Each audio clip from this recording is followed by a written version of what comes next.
another video of Wednesday Evening Read-Alouds. Let's watch Bubble Fluff!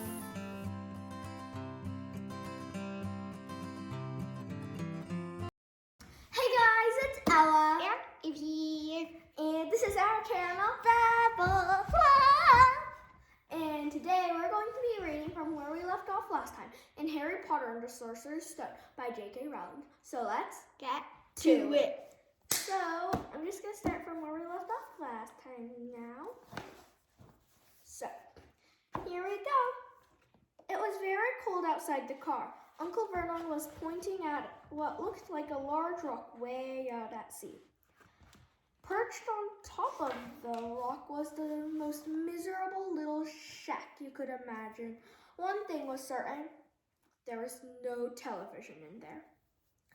"Storm forecast for tonight," said Uncle Vernon gleefully, clapping his hands together.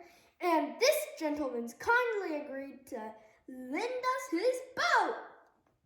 A toothless old man came ambling up to them, pointing with a rather wicked grin at an old rowboat bobbing in the iron-gray water below them. "I've already got us some rations," said Uncle Vernon, "so all aboard." It was freezing in the boat. Icy sea spray and rain crept down their necks and a chilly wind whipped their faces. After what seemed like hours, they reached the rock, where Uncle Vernon, slipping and sliding, led the way to the broken-down house. The inside was horrible.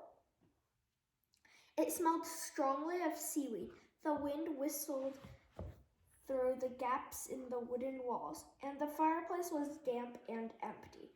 There were only 2 rooms.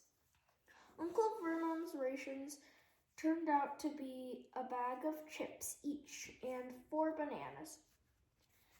He tried to start a fire, but the empty chip bags just smoked and shriveled up. "Could do with some of those letters now, he said cheerfully. He was in a very good mood. Obviously, he thought nobody stood a chance of reaching them here in a storm to deliver mail. Harry privately agreed, though the thought didn't cheer him up at all. As night fell, the promised storm blew up around them. Spray from the high waves splattered the walls of the hut, and a fierce wind rattled the filthy windows. Aunt Petunia found a few moldy blankets in the second room and made up a bed for Dudley on the moth-eaten sofa. She and Uncle Vernon went off to the lumpy bed next door, and Harry was left to find the softest bit of floor he could and to curl up under the thinnest, most ragged blanket. The storm raged more and more ferociously as the night went on. Harry couldn't sleep. He shivered and turned over, trying to get comfortable, his stomach rumbling with hunger. Dudley's snores were drowned by the low rolls of thunder that started near midnight. The lighted dial of Dudley's watch, which was dangling over the edge of the sofa on his fat wrist, told Harry he'd be 11 in 10 minutes' time. He lay and watched his birthday tick near, wondering if the Dursleys would remember at all, wondering where the letter writer was now. 5 minutes to go. Harry heard something creak outside. He hoped the roof wasn't going to fall in, although he might be warmer if it did. 4 minutes to go. Maybe the house in Privet Drive would be so full of letters when they got back that he'd be able to steal one somehow. 3 minutes to go. Was that the sea slapping hard on the rock like that? And 2 minutes to go.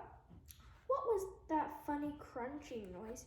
Was the rock crumbling into the sea? 1 minute to go, and he'd be 11. 30 seconds, 20, 10, 9. Maybe he'd wake Dudley up, just to annoy him. 3, 2, 1, boom! The whole shack shivered, and Harry sat bolt upright, staring at the door. Someone was outside, knocking to come in.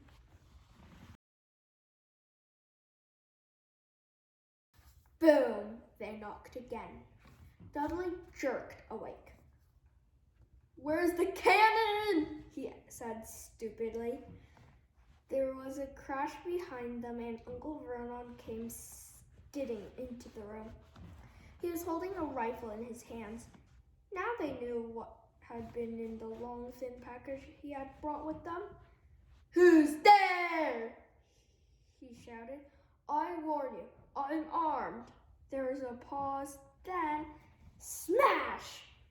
The door was hit with such force that it swung clean off its hinges and with a deafening crash landed flat on the floor.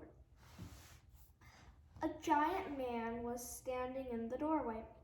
His face was almost completely hidden by a long, shaggy mane of hair and a wild, tangled beard, but you could make out his eyes glinting like black beetles under all the hair. The giant squeezed his way into the hut, stooping so that his head just brushed the ceiling.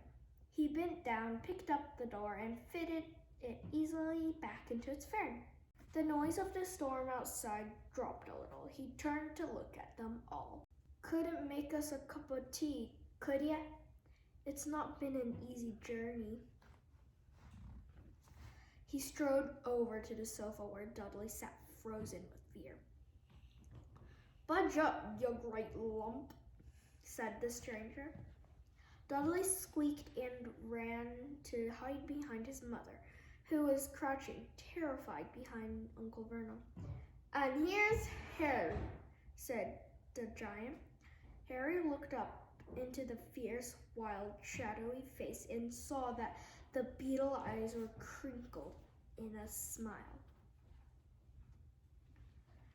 "Last time I saw you, you was only a baby," said the giant. "You look a lot like your dad, but you've got your mum's eyes." Uncle Vernon made a funny, rasping noise.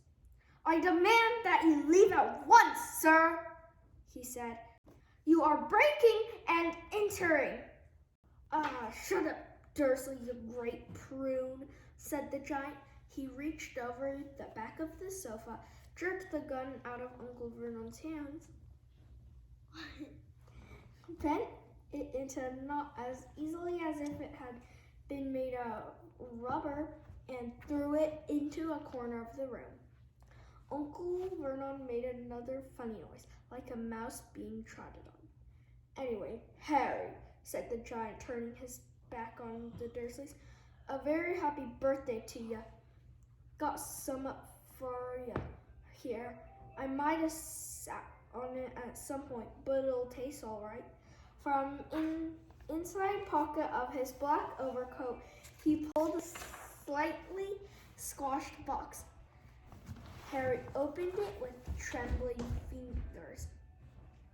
And that's where I'll be ending today, guys. So thanks for watching us today, and we'll see you next time.